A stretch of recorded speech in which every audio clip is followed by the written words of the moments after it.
Hello everyone, we are studying about fatty acids. Fatty acids के अंदर हम सबसे पहले बात करेंगे कैटाबोलिज्म ऑफ फैटी एसिड्स। जब फैटी एसिड्स कैटाबोलाइज होते हैं तो हमारे पास एसिटाइल को ए बनता है और साथ ही रिड्यूसिंग पावर के कंपाउंड्स हमारे पास बनते हैं NADH और FADH2। Catabolism of fatty acid is take place in the mitochondria. इसके बाद एनाबोलिज्म ऑफ फैटी एसिड इसके रिवर्स प्रोसेस की तरफ चलते हैं।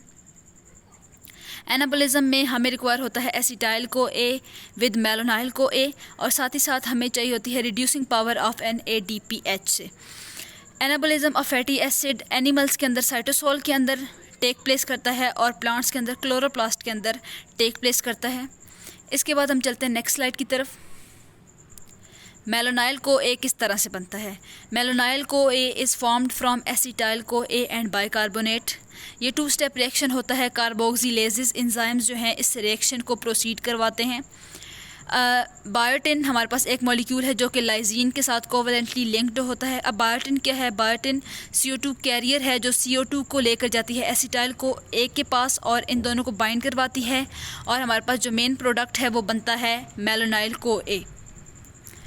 इसके बाद बायोसिंथेसिस ऑफ फैटी एसिड्स जो हमारा मेन टॉपिक है वो ये है कि बायोसिंथेसिस ऑफ फैटी एसिड्स किस तरह से होती है, कौन कौन से रिएक्शंस इन्वॉल्व होते हैं। बहुत सारे सीरीज़ ऑफ रिएक्शंस जो होते हैं वो सिंथेसिस ऑफ फैटी एसिड्स के अंदर इन्वॉल्व होते हैं। एक एसीटेट यूनिट को हम एट अ टाइम यूज़ करते हैं। एसीटेट यूनिट अब क्या है? एसीटेट यूनिट हमारे पास आता है मेलोनाइल को ए से और ये हर स्टेप के अंदर 2 कार्बन की एडिशन करवाता है हमारे पास in the growing fatty acyl chain. इसके बाद जो कार्बोक्सिलेजेस रिएक्शन है उनका स्टेप नंबर 1 ये है कि सबसे पहले बायोटिन है हमारे पास जो कि CO2 कैरियर के तौर पर काम करती है। जैसे रिएक्शन एक्टिवेट हो जाएगा तो बायोटिन के साथ CO2 का जो मॉलिक्यूल है वो अटैच हो जाएगा। ये ATP डिपेंडेंट रिएक्शन है। स्टेप नंबर 2 के अंदर कन्फर्मेशनल चेंजेस होंगे एंजाइम्स के अंदर जिसके रिजल्ट में CO2 जो है वो अटैच करेगी एसिटाइल को ए के साथ और लीव कर जाएगी एक्टिव साइट को और मेलोनाइल को ए जो है वो बन जाएगा हमारे पास जो हमारी फाइनल प्रोडक्ट है, मेन प्रोडक्ट है। अब ये मेलोनाइल को ए जो है ये further biosynthesis of fatty acids के अंदर यूज़ होगा। इसके बाद डायग्रामेटिकली ये रिएक्शन एक्सप्लेन हुआ है। सबसे पहले हमारे पास है बायोटिन कैरियर प्रोटीन, उसके बाद उसके अंदर प्लस हुआ है HCO3। HCO3 हमारे पास क्या है? ये है कार्बन डाइऑक्साइड का सोर्स। यहाँ से हमारे पास कार्बन डाइऑक्साइड आएगी और कार्बन डाइऑक्साइड बायोटिन के साथ अटैच होगी और फिर एंजाइम्स का एक्शन होगा। एंजाइम के एक्शन के बाद एसिटाइल को ए भी उसके अंदर इन्वॉल्व होगा और जो एसिटाइल को ए और CO2 ये दोनों आपस में अटैच होंगे और मेलोनाइल को ए बनेगा और जो बायोटिन का मॉलिक्यूल है वो रिलीज़ हो जाएगा और रिएक्शन कंप्लीट हो जाएगा। एक ATP का मॉलिक्यूल जो है इस रिएक्शन के अंदर इन्वॉल्व होता है। इसके बाद क्या है कि सिंथेसिस ऑफ फैटी एसिड्स, इनके अंदर कौन कौन से एंजाइम्स इन्वॉल्व हैं ये हम देखेंगे, कौन कौन से प्रोसेसेस इन्वॉल्व हैं ये हम लोग देखेंगे। NADPH को सबसे पहले हम लोग यूज़ करते हैं एज एन इलेक्ट्रॉन डोनर जब हमने रिडक्शन करवानी होती है। इसके अंदर 2 रिडक्शन के स्टेप्स होते हैं फैटी एसिड सिंथेसिस के अंदर। वहाँ से जो हमने एनर्जी लेनी होती है वो हम NADPH से एनर्जी लेते हैं। इसके बाद हमें 2 एंजाइम चाहिए होते हैं ताकि हम थायोल ग्रुप को जो है वो एक्टिवेट करके रिएक्शन के अंदर यूज़ कर सकें। अब आगे फैटी एसिड सिंथेज 1 और fatty acid synthase 2। Fatty acid synthase 1 जो है वो है वर्टिब्रेट्स और फंजाई के अंदर और फैटी एसिड सिंथेज 2 जो है वो प्लांट्स और बैक्टीरिया के अंदर प्रेजेंट है। इसके बाद फैटी एसिड सिंथेसिस किस तरह से होती है? जैसे मैंने पहले आपको बताया था कि एसीटेट यूनिट एक यूज़ होता है हर एक जो है साइकिल के अंदर। एक एसीटेट यूनिट हम लोग यूज़ करते हैं और वो 2 कार्बन की एडिशन करवा देते हैं हमारे ग्रोइंग एसाइल चेन के अंदर। सबसे पहला जो स्टेप है वो कंडेंसेशन, फिर रिडक्शन, फिर डिहाइड्रेशन और फिर रिडक्शन का स्टेप होता है। कंडेंसेशन का मतलब है 2 मॉलिक्यूल जब आपस में मिलते हैं तो उसे हम कंडेंसेशन कहते हैं। कंडेंसेशन के रिजल्ट में हमारे पास CO2 का जो मॉलिक्यूल है वो रिलीज़ होगा। कंडेंसेशन में 2 मॉलिक्यूल आपस में कंबाइन होंगे। कौन कौन से मॉलिक्यूल्स? एक मेलोनाइल को ए और एक एसीटेट। इसके बाद रिडक्शन का प्रोसेस होगा जब उस मॉलिक्यूल के अंदर हम 2 H पॉजिटिव की एडिशन करवा देंगे तो उसे हम रिडक्शन कह देंगे। इसके बाद डिहाइड्रेशन, उसी मॉलिक्यूल के अंदर से हम लोग रिमूवल ऑफ वाटर करवाएंगे जिससे डिहाइड्रेशन हो जाएगी। जिस प्रोसेस को हम डिहाइड्रेशन का प्रोसेस कहेंगे। तो जब डिहाइड्रेशन का प्रोसेस होगा तो हमारे पास एल्कीन बन जाएगी, डबल बॉन्ड आ जाएगा, अनसेचुरेशन आ जाएगी। इस अनसेचुरेशन को ख़त्म करने के लिए दोबारा से हम रिडक्शन का प्रोसेस करते हैं ताकि एल्कीन से एल्केन बनाया जा सके और हमारे पास जो ग्रोइंग फैटी एसाइल चेन है वो सेचुरेटेड हो जाए, अनसेचुरेटेड ना रहे। इसके बाद ACP के बारे में बात करते हैं, एसाइल कैरियर प्रोटीन के बारे में। एसाइल कैरियर प्रोटीन के साथ एक ग्रुप अटैच होता है जिसे हम कहते हैं 4-फॉस्फोपेंटेथीन ग्रुप। फ्लेक्सिबल आर्म प्रोड्यूस करता है। सारे काम जो है रिएक्शन के अंदर, मतलब इम्पोर्टेंट जो काम है वो इसने करवाने होते हैं। रिएक्शन इंटरमीडिएट को ये एक एंजाइम से दूसरे एंजाइम की तरफ शफल करवाता है। जो मेन हमारे पास चीज़ है एसीटेट और मेलोनेट, ये फैटी एसिड सिंथेज की तरफ उसको लेकर जाता है और हर जो ग्रोइंग एसाइल चेन है उसको एक्टिव साइड की तरफ कौन लेकर जाता है, फॉस्फोपेंटेथीन ग्रुप। इसके बाद चार्जिंग या एक्टिवेशन, किस तरह से हम थायोल ग्रुप को एक्टिवेट करेंगे, किन एंजाइम से एक्टिवेट करेंगे। थायोल ग्रुप सबसे पहले अटैच कहाँ कहाँ होते हैं, सबसे पहले जो 4-फॉस्फोपेंटेथीन ग्रुप है उसके साथ एक थायोल ग्रुप अटैच होता है और दूसरा जो थायोल ग्रुप है वो सिस्टीन के साथ अटैच होता है in the fatty acid synthase. जो फैटी एसिड सिंथेज के साथ थायोल ग्रुप अटैच है उसको हम एक्टिवेट करेंगे एसिटाइल को ए ट्रांस एसिटाइलेज के साथ। और जो दूसरा हमारे पास ग्रुप है, जो दूसरा थायोल ग्रुप है हमारे पास जो 4-फॉस्फोपेंटेथीन ग्रुप के साथ अटैच है उसको हम किस के साथ एक्टिवेट करवाएंगे, मेलोनाइल को ए ट्रांसफरेज के साथ। इसके बाद जब इनकी एक्टिवेशन हो जाएगी तो इनको हम डायरेक्टली जो है वो रिएक्शन के अंदर यूज़ कर लेंगे। इसके बाद स्टेप्स हम देखते हैं कि किस तरह से कंडेंसेशन का, रिडक्शन का और डिहाइड्रेशन रिडक्शन का जो प्रोसेस है वो हो रहा है, कौन कौन से एंजाइम्स इसके अंदर इन्वॉल्व हैं और कौन कौन से प्रोडक्ट्स बनते हैं। सबसे पहला हम स्टेप देखते हैं जिसके अंदर हमारे पास फॉर्मेशन हो रही है बीटा कीटो इंटरमीडिएट। जब मेलोनाइल ग्रुप और एसीटेट जब आपस में मिलेंगे, कार्बन डाइऑक्साइड का रिमूवल होगा तो इसे हम डी कार्बोक्सिलेशन रिएक्शन भी कहेंगे। D carboxylation reaction, carbon dioxide remove हो गई तो जब ये दोनों मॉलिक्यूल मिलेंगे तो इस जो प्रोडक्ट हमारे पास बनेगा उसे हम कहेंगे बीटा कीटो इंटरमीडिएट। इसके लिए जो एंजाइम यूज़ होगा वो होगा beta keto acyl ACP synthase. Synthesis हो रही है तो इसलिए एंजाइम का भी नाम सिंथेज रख दिया।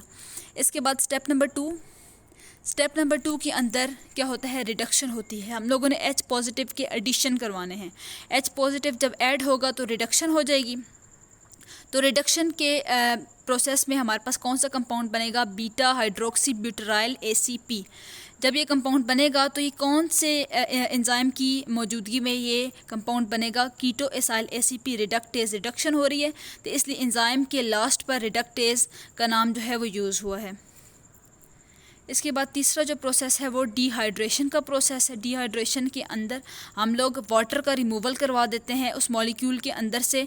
जब वाटर का रिमूवल हो जाता है तो हम उस मॉलिक्यूल को कहते हैं ट्रांस डेल्टा का square butenyl ACP।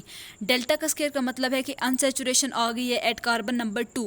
Carbon number 2 पे अनसैचुरेशन आ गई है, किस वजह से, जब डिहाइड्रेशन हमने की है, वाटर का रिमूवल किया है। वाटर का रिमूवल हमने किस एंजाइम की इंपॉर्टेंस की प्रेजेंस में किया है, बीटा हाइड्रोक्सी एसाइल ACP डिहाइड्रेटेज। इसकी प्रेजेंस में हमने जो है रिएक्शन ये परफॉर्म किया है और हमारे पास प्रोडक्ट बनी है ट्रांस डेल्टा का स्केयर ब्यूटेनाइल ACP। इसके बाद स्टेप नंबर 4, इसके अंदर हमारे पास जो अनसैचुरेशन है उसको ख़त्म किया जाता है और उसको सैचुरेटेड ब्यूटेराइल ACP में कन्वर्ट किया जाता है। सैचुरेटेड ब्यूटेराइल ACP किसकी प्रेजेंस में बनेगा, इनॉइल ACP रिडक्टेज की प्रेजेंस में। हमारे पास जो मेन प्रोडक्ट है वो बन जाएगा 4 कार्बन जो प्रोडक्ट है हमारे पास ये बनेगा ब्यूटेराइल ACP। इसके बाद जब ये सारे प्रोसेसेस ख़त्म हो जाएंगे तो हमने चेन को जो है रिचार्ज भी करना है।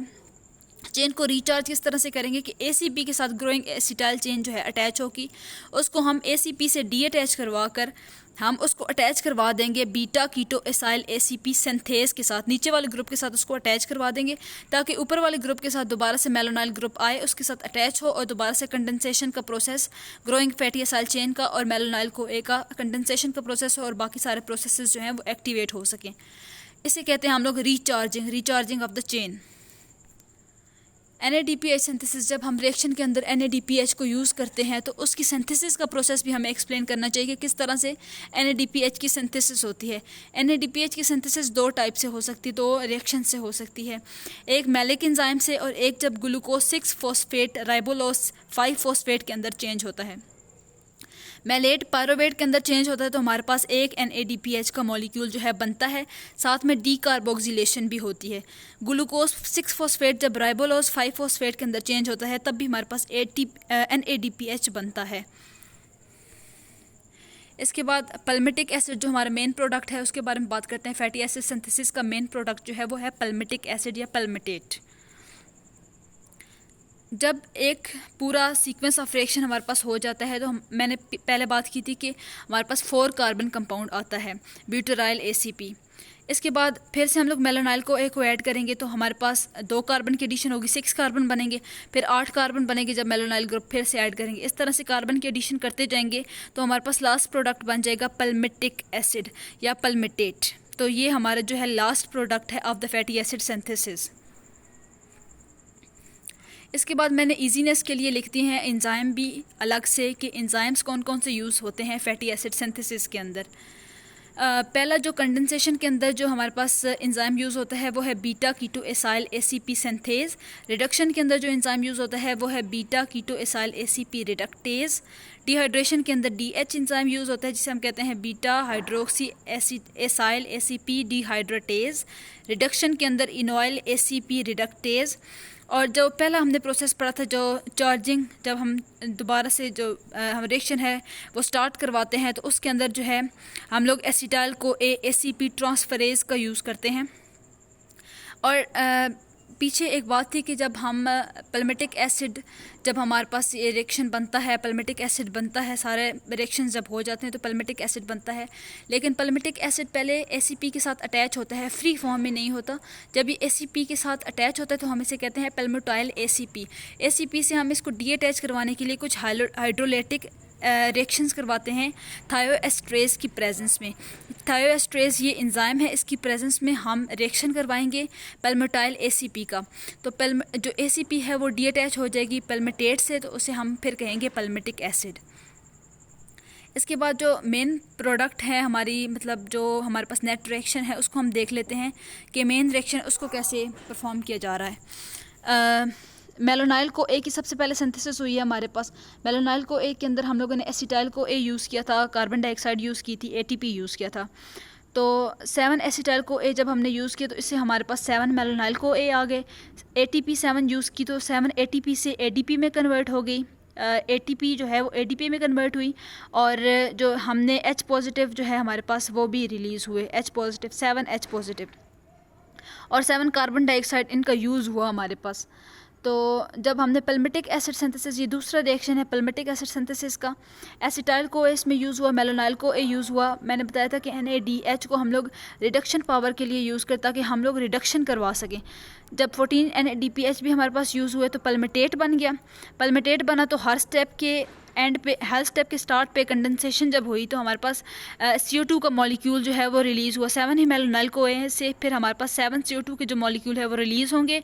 14 NADPH की हमने एडिशन करवाई थी, हाइड्रोजन की हमें मेन ज़रूरत थी, तो जो बाकी कंपाउंड है NADP ये हमारे पास वापस आ जाएगा, रीगेन हो जाएगा।